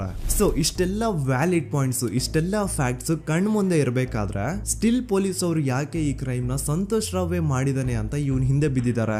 ಯಾಕೆ ಅವರು ಈ ಕ್ರೈಮ್ ಇವನ್ ಬಿಟ್ರೆ ಬೇರೆ ಯಾರಾದ್ರೂ ಮಾಡಿರ್ಬೋದಲ್ಲ ಅಂತ ಆ ಆಂಗಲ್ ಅಲ್ಲಿ ಇನ್ವೆಸ್ಟಿಗೇಷನ್ ಮಾಡ್ತಿಲ್ವಲ್ಲ ಅಂತ ಪೊಲೀಸ್ ಅವರ ಇನ್ವೆಸ್ಟಿಗೇಷನ್ ಮೇಲೆ ಈಗ ಕ್ವಶನ್ ಬರುತ್ತೆ. So after hearing all of this, ಎಲ್ಲರಿಗೂ ಈಗ ಪೊಲೀಸ್ ಅವರ ಇನ್ವೆಸ್ಟಿಗೇಷನ್ ಇನ್ವೆಸ್ಟಿಗೇಷನ್ ಮೇಲೆ ಡೌಟ್ ಬರುತ್ತೆ. ಅಂಡ್ ಈವನ್ ಸೌಜನ್ಯ ಅವ್ರ ಮನೆಯವರು ಕೂಡ ನಿಜವಾದ ಆರೋಪಿ ಸಂತೋಷ್ ಅಲ್ಲ ಅಂತ ತಮ್ಮ ಅಭಿಪ್ರಾಯನ ವ್ಯಕ್ತಪಡಿಸ್ತಾರೆ. ಆಗ ಅಲ್ಲಿವರೆಗೂ ಸಂತೋಷ್ ರಾವ್ನ ಗಲ್ಲಿಗೇರಿಸಿ ಅಂತ ಏನು student protest and public protest ಎಲ್ಲ ನಡೀತಾ ಇತ್ತು, ಈಗ ಅದೆಲ್ಲ ನಿಂತು ಹೋಗಿ ಎಲ್ಲಾ ಹೇಟ್ ರೇಡ್ ಪೊಲೀಸ್ ಅವ್ರ ಕಡೆಗೆ ಹೋಗುತ್ತೆ. ಪೊಲೀಸ್ ಅವರು ಈ ಕೇಸಲ್ಲಿ ಕರಪ್ಟ್ ಆಗಿದ್ದಾರೆ, ಪೊಲೀಸ್ ಅವರೇ ಸತ್ಯ ಮುಚ್ಚಿಡ್ಲಿಕ್ಕೆ ಟ್ರೈ ಮಾಡ್ತಿದ್ದಾರೆ. ಹಾಗಾಗಿ ಈ ಕೇಸ್ನ ಇನ್ಮುಂದೆ ಪೊಲೀಸ್ ಅವರಲ್ಲದೆ ಸಿಬಿಐ ಅವರು ಇನ್ವೆಸ್ಟಿಗೇಷನ್ ಮಾಡಬೇಕು, ಈ ಕೇಸ್ನ ಸಿಬಿಐಗೆ ಒಪ್ಸಿ ಅಂತ ಅಗೇನ್ ಪ್ರೊಟೆಸ್ಟ್ ಗಳು ಸ್ಟಾರ್ಟ್ ಆಗ್ತವೆ. ಸೊ ಧರ್ಮಸ್ಥಳದಲ್ಲಿ ಇಷ್ಟೊಂದು ಹೋರಾಟಗಳಾಗ್ತಿದಾವೆ, ಒಬ್ಳು ಹುಡುಗಿ ಜೊತೆ ಇಷ್ಟೊಂದು ಅನ್ಯಾಯ ಆಗಿದೆ, ಆದ್ರೂ ಸಹ ಧರ್ಮಾಧಿಕಾರಿ ಏನು ಮಾತೇ ಆಡ್ತಿಲ್ವಲ್ಲ ಈ ಹುಡುಗಿ ಬಗ್ಗೆ ಅಂತ ಜನರು ಪ್ರಶ್ನೆ ಮಾಡಿದಾಗ ಆಗ ಧರ್ಮಾಧಿಕಾರಿನೂ ಜನರು ಮುಂದೆ ಬಂದ್ಬಿಟ್ಟು ಈ ಕೇಸ್ನ ಸಿಬಿಐಗೆ ಒಪ್ಸಿ ಅಂತ ಹೋರಾಟ ಮಾಡ್ತಾರ. ನಂತರ ಈ ಒಂದು ಕೇಸು ಪೊಲೀಸ್ ಅವರಿಂದ ಸಿಬಿಐ ಕೈಗೆ ಹೋಗುತ್ತೆ. ಸಿಬಿಐ ಕೈಗೆ ಹೋಗಿದ ತಕ್ಷಣ ಇಲ್ಲೇನು ಸತ್ಯ ಹೊರಗೆ ಬಂದಿಲ್ಲ. ಆ ಸಿಬಿಐ ಅವರು 3-4 ವರ್ಷ ಟೈಮ್ ತಗೊಂಡು ಮತ್ತೆ ಈ ಒಂದು ಕೇಸ್ನ ಇನ್ವೆಸ್ಟಿಗೇಷನ್ ಮಾಡ್ತಾರೆ. ಆದ್ರೆ ಅಲ್ಲೇನು ಇನ್ವೆಸ್ಟಿಗೇಷನ್ ಮಾಡ್ಲಿಕ್ಕೆ ಉಳ್ದೇ ಇರಲ್ಲ. ಆ ಪೊಲೀಸ್ ಅವರು ಅವ್ರ ಕೈಯಲ್ಲಿ ಈ ಕೇಸ್ ಇದ್ದಷ್ಟು ದಿನ ಎಷ್ಟಾಗುತ್ತೋ ಅಷ್ಟು ಎವಿಡೆನ್ಸ್ ನ ಡಿಸ್ಟ್ರಾಯ್ ಮಾಡ್ಬಿಟ್ಟಿರ್ತಾರ. ಸೊ ಹಾಗಾಗಿ ಅಲ್ಲಿ ಸಿಬಿಐ ಅವ್ರಿಗೆ ಇನ್ವೆಸ್ಟಿಗೇಷನ್ ಮಾಡ್ಲಿಕ್ಕೆ ಏನ್ ಉಳ್ದೇ ಇರಲ್ಲ. ಆದ್ರೂ ಸ್ಟಿಲ್ ಅವರು 3-4 ಇಯರ್ಸ್ ಟೈಮ್ ತಗೊಂಡು ನಂತರ ಫೈನಲಿ ಒಂದು ರಿಪೋರ್ಟ್ ನ ಕೋರ್ಟ್ ಗೆ ಸಬ್ಮಿಟ್ ಮಾಡ್ತಾರೆ. ಅಂಡ್ ಸಿಬಿಐ ಅವರು ಕೋರ್ಟ್ ಗೆ ಸಬ್ಮಿಟ್ ಮಾಡಿರುವಂತಹ ಆ ಒಂದು ರಿಪೋರ್ಟ್ ಅಲ್ಲಿ ಏನಿತ್ತು ಅಂದ್ರೆ ಸಿಬಿಐ ಇನ್ವೆಸ್ಟಿಗೇಷನ್ ಕನ್ಫರ್ಮ್ಸ್ ದಟ್ ಈ ಒಂದು ಕ್ರೈಮ್ ನ ಸಂತೋಷ್ ರಾವ್ ಮಾಡಿದಾನೆ ಅಂತ. ಆದ್ರೆ ಐರಾನಿ ಈಸ್ ಇದೇ ಒಂದು ರಿಪೋರ್ಟ್ ಅಲ್ಲಿ ಇವ್ರು ಏನ್ ಹೇಳ್ತಾರೆ ಅಂದ್ರೆ ಅವ್ರಿಗೆ ಯಾವುದೇ ತರ ಎವಿಡೆನ್ಸ್ ಸಿಕ್ಕಿಲ್ಲ ಅಂತ. ಯಾಕಂದ್ರೆ ಈ ಸೌಜನ್ಯ ಕೇಸು ಪೊಲೀಸ್ ಅವ್ರ ಕೈಯಲ್ಲಿ ಇದ್ದಾಗ ಪೊಲೀಸ್ ಅವರು ತಮ್ಮ ನಿರ್ಲಕ್ಷ್ಯದಿಂದ ಎಲ್ಲಾ ಎವಿಡೆನ್ಸ್ ನ ಕಳ್ಕೊಂಡ್ಬಿಟ್ಟಿರ್ತಾರೆ. ಅಂತದ್ರಲ್ಲಿ ಯಾವ ಒಂದು ಆಧಾರದ ಮೇಲೆ ಇವರು ಸಂತೋಷ್ ರಾವ್ ಈ ಕ್ರೈಮ್ ನ ಮಾಡಿದ್ದಾರೆ ಅಂತ ಕ್ವಶನ್ ಮಾಡಿದಾಗ ಸಿಬಿಐ ಅವ್ರ ಕಡೆಯಿಂದ ನೋ ಆನ್ಸರ್. ನೋಡಿ, ಮೊದ್ಲು ಈ ಒಂದು ಕೇಸ್ ನ ಪೊಲೀಸ್ ಅವರು ಇನ್ವೆಸ್ಟಿಗೇಷನ್ ಮಾಡಿ ನಂತರ ಈ ಒಂದು ಕೇಸು ಸಿಬಿಐ ಅವ್ರ ಕೈಗೆ ಹೋಗಿ ಅವರು 3-4 ವರ್ಷ ಟೈಮ್ ತಗೊಂಡು ಇನ್ವೆಸ್ಟಿಗೇಷನ್ ಮಾಡಿ ದೆನ್ ಫೈನಲ್ ರಿಪೋರ್ಟ್ ನ ಕೋರ್ಟ್ ಗೆ ಸಬ್ಮಿಟ್ ಮಾಡೋಷ್ಟ್ರಲ್ಲಿ ಸುಮಾರು 5-6 ವರ್ಷ ಕಳೆದು ಹೋಗಿರುತ್ತೆ. ಅಂಡ್ ಸ್ಟಿಲ್ ಈ ಒಂದು ಕೇಸಲ್ಲಿ ಏನೂ ಕನ್ಕ್ಲೂಷನ್ ಸಿಕ್ಕಿರಲ್ಲ. ಎವ್ರಿ ಇಯರ್ ಸೌಜನ್ಯನ ಬರ್ತ್ಡೇ ಇದ್ದಾಗ ಅಥವಾ ತಿಥಿ ಇದ್ದಾಗ ಅವಳನ್ನ ನೆನೆಸ್ಕೊಂಡು ಅವಳ ಹೆಸರಲ್ಲಿ public protest and student protest ನಡೀತಾನೆ ಇರ್ತವೆ. ಸೊ ಒಂದು ದಿನ ಈ ಒಂದು ಪ್ರೊಟೆಸ್ಟ್ ಗಳ ನ್ಯೂಸ್ ಗಿರೀಶ್ ಮುಟ್ಟಣ್ಣನವರ ಗಮನಕ್ಕೆ ಬರುತ್ತೆ. ಯಾರು ಈ ಗಿರೀಶ್ ಮುಟ್ಟಣ್ಣನವರ ಅಂದ್ರೆ ಇವರು very honest X police man. ನೀವು ನಂಬಲ್ಲ, ಇವ್ರು ಪೊಲೀಸ್ ಆಫೀಸರ್ ಇದ್ದಾಗ ಪಬ್ಲಿಕ್ ಅಲ್ಲಿ ಒಬ್ಬ MLA ಹೊಡೆದಿರ್ತಾರ. ಅಷ್ಟೇ ಅಲ್ಲ, ಪೊಲೀಸ್ ಡಿಪಾರ್ಟ್ಮೆಂಟ್ ಅಲ್ಲಿ ಕರಪ್ಷನ್ ಇದೆ, ಕರಪ್ಷನ್ ಇದ್ದಿದ್ ಕಡೆ ನಾನ್ ಇರಲ್ಲ ಅಂತ ಹೇಳ್ಬಿಟ್ಟು ತಮ್ಮ ಪೊಲೀಸ್ ಡ್ಯೂಟಿನ ಬಿಟ್ಬಿಟ್ಟು ಈಗ ಸಮಾಜದಲ್ಲಿ ಏನೇ ಅನ್ಯಾಯ ಆಗಿದ್ರು ಅದ್ರ ಅಗೇನ್ಸ್ಟ್ ವಾಯ್ಸ್ ರೈಸ್ ಮಾಡ್ತಿದಾರೆ. ಸೊ ಈ ಗಿರೀಶ್ ಮುಟ್ಟಣ್ಣನವರಿಗೆ ಸೌಜನ್ಯ ಕೇಸ್ ಬಗ್ಗೆ ಗೊತ್ತಾದಾಗ ಅವ್ರಿಗೆ ಈ ಕೇಸು ತುಂಬಾನೇ ಕಾಡುತ್ತೆ. ಅಲ್ಲ, ಇಷ್ಟೊಂದು ವರ್ಷಗಳಾಗೋಯ್ತು ಆ ಹುಡುಗಿ ಜೊತೆ ಅನ್ಯಾಯ ಆಗಿ, ಸ್ಟಿಲ್ ಈ ಒಂದು ಕೇಸ್ ನ ಕನ್ಕ್ಲೂಷನ್ ಸಿಕ್ತಿಲ್ವಲ್ಲ, ಏನ್ ನಡೀತಿದೆ ಧರ್ಮಸ್ಥಳದಲ್ಲಿ ಅರ್ಥ ಆಗ್ತಿಲ್ವಲ್ಲ ಅಂತ ಈ ಗಿರೀಶ್ ಅವರು ತಮ್ಮ ಹಳೆ ಪೊಲೀಸ್ ಕಾಂಟ್ಯಾಕ್ಟ್ಸ್ ನ ಯೂಸ್ ಮಾಡ್ಕೊಂಡು ಆ ಸೌಜನ್ಯ ಕೇಸ್ ಫೈಲ್ ನ ಒಂದು ಕಾಪಿನ ತಮ್ಮ ಹತ್ರ ತರಿಸ್ಕೋತಾರ. ಆ ಒಂದು ಕೇಸ್ ಫೈಲ್ ಅಲ್ಲಿ ಸೌಜನ್ಯ ಬಗ್ಗೆ ಅಷ್ಟೇ ಅಲ್ಲದೆ ಸಂತೋಷ್ ರಾವ್ ಬಗ್ಗೆನೂ ಇನ್ಫಾರ್ಮೇಶನ್ ಇರುತ್ತೆ. ಅಂಡ್ ಗಿರೀಶ್ ಅವರು ಸಂತೋಷ್ ಬಗ್ಗೆ ಇರುವಂತಹ ಇನ್ಫಾರ್ಮೇಶನ್ ನೋಡ್ತಾ ಇರ್ಬೇಕಾದ್ರೆ ಅವರು ಒಂದು ವಿಷಯನ ನೋಟಿಸ್ ಮಾಡ್ತಾರ. ಅದೇನಂತಂದ್ರೆ ಪೊಲೀಸ್ ಅವರು ಸಂತೋಷ್ ರಾವ್ನ ಬರೀ ಸೌಜನ್ಯ ಕೇಸಲ್ಲಿ ಒಂದೇ ಫಿಟ್ ಮಾಡಿರಲ್ಲ, ಸೌಜನ್ಯ ಸಾಯೋಕ್ಕಿಂತ 20 ದಿನ ಹಿಂದೆ ಧರ್ಮಸ್ಥಳದಲ್ಲೇ ನಡೆದಿರುವಂತಹ ಒಂದು ಕ್ರೈಮ್ ಅಲ್ಲಿನೂ ಸಹ ಸಂತೋಷ್ ರಾವೇ ಆರೋಪಿ ಅಂತ ಮೆನ್ಷನ್ ಮಾಡಿರ್ತಾರ. ಸೊ ಸೌಜನ್ಯ ಕೇಸ್ ಬಿಟ್ಟು ಆ ಇನ್ನೊಂದು ಕೇಸ್ ಯಾವುದು, ಅದಕ್ಕೂ ಸಂತೋಷ್ಗೂ ಏನ್ ಸಂಬಂಧ, ಅದ್ರಲ್ಲಿ ಯಾಕೆ ಸಂತೋಷ್ನ ಪೊಲೀಸ್ ಅವರು ಫಿಟ್ ಮಾಡಿದ್ರು ಅಂತ ಪ್ರತಿಯೊಂದು ಹೇಳ್ತೀನಿ. ಆದ್ರೆ ನಾನಿಲ್ಲಿ ಯಾರ್ದು ರಿಯಲ್ ನೇಮ್ಸ್ ನ ಬಳಸಲ್ಲ. ಯಾಕಂದ್ರೆ ಮುಂದೆ ಕೇಸಲ್ಲಿ ತುಂಬಾ ದೊಡ್ಡ ಪವರ್ಫುಲ್ ವ್ಯಕ್ತಿಗಳ ಹೆಸರುಗಳು ಬರ್ತವೆ. ಅಂಡ್ ನನ್ ವಿಡಿಯೋ ಯೂಟ್ಯೂಬ್ ಇಂದ ಡಿಲೀಟ್ ಆಗೋದು ನನ್ಗೆ ಇಷ್ಟ ಇಲ್ಲ. ಹಾಗಾಗಿ ನಾನಿಲ್ಲಿ ಯಾರ್ದು ರಿಯಲ್ ನೇಮ್ಸ್ ನ ಬಳಸ್ತಿಲ್ಲ. ಬಟ್ ಯಾರ ಬಗ್ಗೆ ಹೇಳ್ತಿದ್ದೀನಿ ಅಂತ ಒಂದ್ ಸ್ವಲ್ಪ ನೀವೇ ಅರ್ಥ ಮಾಡ್ಕೊಳ್ಳಿ. ನೋಡಿ, ಧರ್ಮಸ್ಥಳದಲ್ಲಿ ಮಾಫಿಯಾ ಕೈಂಡ್ ಆಫ್ ನಡೆಸ್ತಿರುವಂತಹ ಒಂದು ವೆರಿ ಪವರ್ಫುಲ್ ಗೌಡ್ರು ಕುಟುಂಬ ಇದೆ. ಇವ್ರ ಹತ್ರ ಬೇಜನ್ ಆಸ್ತಿ, ಬೇಜನ್ ದುಡ್ಡು, ಬೇಜನ್ ಪವರ್, ಬೇಜನ್ ಇನ್ಫ್ಲೂಯೆನ್ಸ್ ಎಲ್ಲಾನು ಇದೆ. ಆ ಊರಲ್ಲಿ ಈ ಗೌಡ್ರು ಕುಟುಂಬದ್ದು ಎಷ್ಟೊಂದು ಕಂಟ್ರೋಲ್ ಇದೆ ಅಂತಂದ್ರೆ ಅವ್ರನ್ನ ಎದುರು ಹಾಕೊಳ್ಳೋರೆ ಯಾರು ಇಲ್ಲ. ಅಂಡ್ ಈ ಒಂದು ಗೌಡ್ರು ಕುಟುಂಬ ಒಂದು ಪ್ರೈವೇಟ್ ಟ್ರಸ್ಟ್ ಹೆಸರಲ್ಲಿ ಒಂದು ವೆರಿ ಪಾಪ್ಯುಲರ್ ದೇವಸ್ಥಾನನ ಸುಮಾರು ವರ್ಷಗಳಿಂದ ತಲೆ ಮಾರುಗಳಿಂದನೂ ನಡ್ಸ್ಕೊಂಡ್ ಬಂದಿರ್ತಾರ. ಅದೇ ಒಂದು ದೇವಸ್ಥಾನದಲ್ಲಿ 60 ವರ್ಷ ವಯಸ್ಸಾಗಿರುವಂತಹ ನಾರಾಯಣ ಅನ್ನೋ ಒಬ್ಬ ವ್ಯಕ್ತಿ ಮಾವುತನಾಗಿ ಕೆಲಸ ಮಾಡ್ತಿರ್ತಾನೆ. ನಾರಾಯಣ ಅವ್ರ ತಂದೆನೂ ಅದೇ ದೇವಸ್ಥಾನದಲ್ಲಿ ಮಾವುತಾಗಿ ಕೆಲಸ ಮಾಡ್ತಾ ಇದ್ರು, ಅವ್ರ ತಂದೆನೂ ಅದೇ ದೇವಸ್ಥಾನದಲ್ಲಿ ಮಾವುತಾಗಿ ಕೆಲಸ ಮಾಡ್ತಾ ಇದ್ರು. ಸೊ ಹೀಗೆ ತಲೆ ಮಾರುಗಳಿಂದ ಮಾವುತ ಆಗಿನೇ ನಾರಾಯಣನ ಕುಟುಂಬ ಆ ಒಂದು ದೇವಸ್ಥಾನದಲ್ಲಿ ಕೆಲಸ ಮಾಡ್ತಾ ಇರುತ್ತೆ. ಸೊ ಒಮ್ಮೆ ತುಂಬಾ ವರ್ಷಗಳ ಹಿಂದೆ ನಾರಾಯಣ ಅವ್ರ ತಂದೆ ಆ ದೇವಸ್ಥಾನದಲ್ಲಿ ಮಾವುತಾಗಿ ಕೆಲಸ ಮಾಡ್ತಾ ಇರ್ಬೇಕಾದ್ರೆ ಆಗಿನ ದೇವಸ್ಥಾನದ ಧರ್ಮಾಧಿಕಾರಿ ಆ ಮಾವುತನ ಕೆಲ್ಸದ ಮೇಲೆ ಇರುವಂತಹ ನಿಷ್ಠೆ, ಅವನ ನಿಯತ್ತು ಅಂಡ್ ತಲೆಮಾರುಗಳಿಂದ ಅವರು ದೇವಸ್ಥಾನಕ್ಕೆ ಸಲ್ಲಿಸ್ತಿರುವಂತಹ ಸೇವೆನ ಮೆಚ್ಚಿ ಆ ಧರ್ಮಾಧಿಕಾರಿ ಆ ನಾರಾಯಣ ಅವ್ರ ತಂದೆ ಆ ಮಾವತನಿಗೆ ಒಂದು ಜಮೀನ ಕೊಡ್ತಾರೆ ಆಸ್ ಎ ಗಿಫ್ಟ್ ಆಗಿ. ಸೊ ಈಗ ಫ್ಲಾಶ್ ಬ್ಯಾಕ್ ಇಂದ ಒಂದ್ ಸ್ವಲ್ಪ ಮುಂದೆ ಬರುವ 2010-11ರಲ್ಲಿ ಯಾವೊಂದು ಜಮೀನ ಆಗಿನ ಧರ್ಮಾಧಿಕಾರಿ ನಾರಾಯಣ ಅವ್ರ ತಂದೆಗೆ ಆಸ್ ಎ ಗಿಫ್ಟ್ ಆಗಿ ಕೊಟ್ಟಿದ್ರು, ಈಗ ನಾರಾಯಣ ಅವ್ರ ತಂದೆ ಸತ್ ಹೋಗಿ ಆ ಒಂದು ಜಮೀನು ನಾರಾಯಣ ಹೆಸರಿಗೆ ಆಗಿರುತ್ತೆ. ಅಂಡ್ ಆಗಷ್ಟೇ ಗೊತ್ತಾಗುತ್ತೆ ಆ ಜಮೀನ ವೆರಿ ಆಪೋಸಿಟ್ ಒಂದು ದೊಡ್ಡ ಹೈವೇ ಬರ್ತಿದೆ ಅಂಡ್ ಅದರಿಂದ ಜಮೀನ ರೇಟು 10 ಪಟ್ಟು ಜಾಸ್ತಿ ಆಗುತ್ತೆ ಅಂತ. ಸೊ ಈ ವಿಷಯ ಗೊತ್ತಾಗಿ ನೋಡಿ ದಾನ ಮಾಡದಂತಹ ಧರ್ಮಾಧಿಕಾರಿ ಅಂತೂ ಸತ್ ಹೋದ್ರು, ಆದ್ರೆ ಅವ್ರ ಮುಂದಿನ ಪೀಳಿಗೆ ಅವ್ರಿಗೆ ಈ ಜಮೀನ್ ಮೇಲೆ ಕಣ್ಬಿದ್ದು ನಾರಾಯಣ ಅವ್ರ ಹತ್ರ ಆ ಜಾಗನ ವಾಪಸ್ ಕೇಳ್ತಾರ. ಆದ್ರೆ ನಾರಾಯಣ ಕೊಡಲ್ಲ. ಇಲ್ಲ ನಾನ್ ಯಾಕೆ ಕೊಡ್ಲಿ, ನಮ್ ತಂದೆಯಿಂದ ಸಿಕ್ಕಿರುವಂತಹ ಜಮೀನ್ ಇದು, ನಮ್ ತಂದೆಯ ಕೊನೆ ಗುರುತು ಇದು ನನ್ನ ಹತ್ರ ಇರೋದು, ಸೊ ಇದನ್ನ ನಾನ್ ಯಾವುದೇ ಕಾರಣಕ್ಕೂ ಬಿಟ್ಕೊಡಲ್ಲ ಅಂತ ಆ ಗೌಡ್ರು ಕುಟುಂಬನ ನಾರಾಯಣ ಎದುರು ಹಾಕೋತಾರ.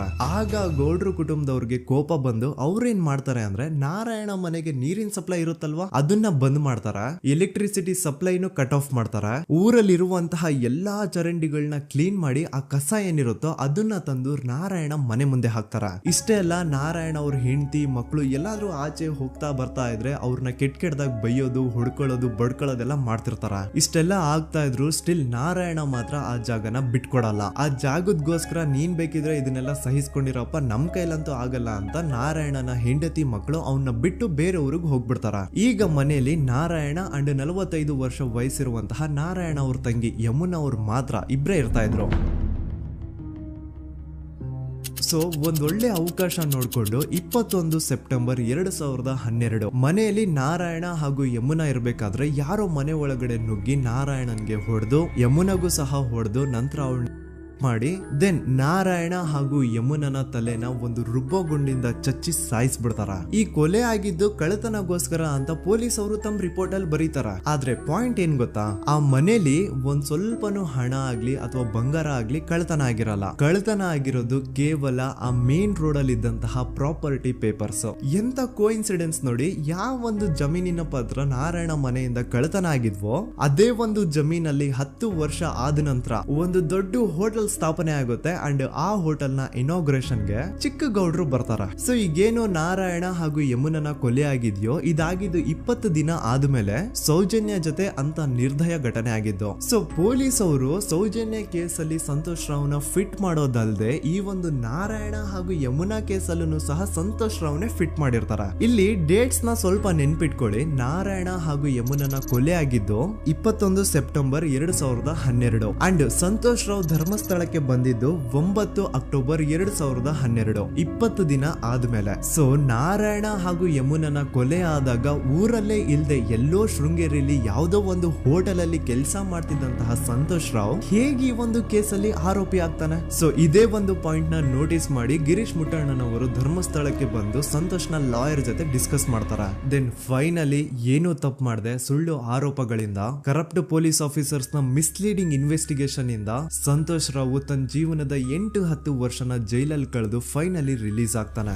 ಒಂಥರ ಈ ಕೇಸಿಂದ ಸಂತೋಷ್ ರಾವ್ನ ಇಡೀ ಲೈಫೇ ಸ್ಪಾಯ್ಲ್ ಆಗೋಯ್ತು.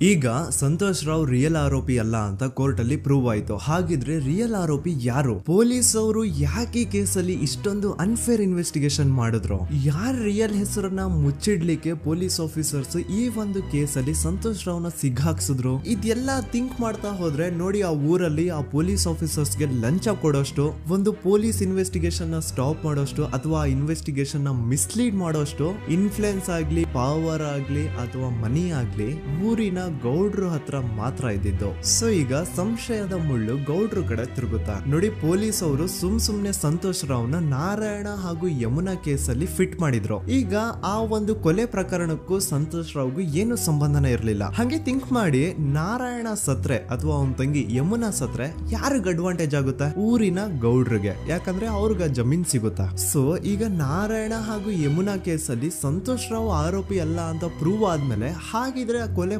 ಮಾಡ್ದವ್ರು ಯಾರು ಅಂತ ಹಾಗೆ ಥಿಂಕ್ ಮಾಡಿದ್ರೆ ಗಿರೀಶ್ ಮುಟ್ಟಣ್ಣನವರಿಗೆ ಆ ಊರಿನ ಗೌಡ್ರ ಮೇಲೆ ಡೌಟ್ ಬರುತ್ತೆ. ಅದೇ ಒಂದು ಡೌಟ್ ಅಲ್ಲಿ ಗಿರೀಶ್ ಮುಟ್ಟಣ್ಣನವರು ಮಹೇಶ್ ತಿಮ್ರೊಡ್ಡಿ ಅಂತ ಇನ್ನೊಬ್ರ ಜೊತೆ ಸೇರ್ಕೊಂಡು ಈ ಹಿಂದೆ ಆ ಒಂದು ಊರಲ್ಲಿ ಆ ಧರ್ಮಸ್ಥಳದಲ್ಲಿ ಈ ಊರಿನ ಗೌಡ್ರು ಯಾವ್ದಾವ್ದೆಲ್ಲ ಕ್ರೈಮ್ಗಳು ಮಾಡಿದಾರೆ ಅಂತ ಊರಿನ ಜನರಿಂದ ತಿಳ್ಕೊತಾರ. ನಂತರ ಆ ಊರಿನ ಜನ ಯಾವ್ದಾವ್ದೆಲ್ಲ ಮ್ಯಾಟರ್ಸ್ ಹೇಳಿದ್ರು ಆ ಕೇಸ್ ಫೈಲ್ಸ್ ನೆಲ್ಲ ತಿರುಗಿಸಿ ಮುರುಗಿಸಿ ನೋಡಿದಾಗ ನೀವು ನಂಬಲ್ಲ, ಸೌಜನ್ಯ ಕೇಸ್ ಏನೇನು ಅಲ್ಲ, ಅದಕ್ಕಿಂತ ಭೀಕರ ಕೊಲೆಗಳು ಧರ್ಮಸ್ಥಳದಲ್ಲಿ ಆಗಿವೆ ಅಂಡ್ ಎಲ್ಲಾ ಕೊಲೆಗಳ ಹಿಂದೆ ಗೌಡ್ರು ಕುಟುಂಬದ ಕೈ ಇದೆ ಅಂತ ಎದ್ದು ಕಾಣಿಸುತ್ತೆ.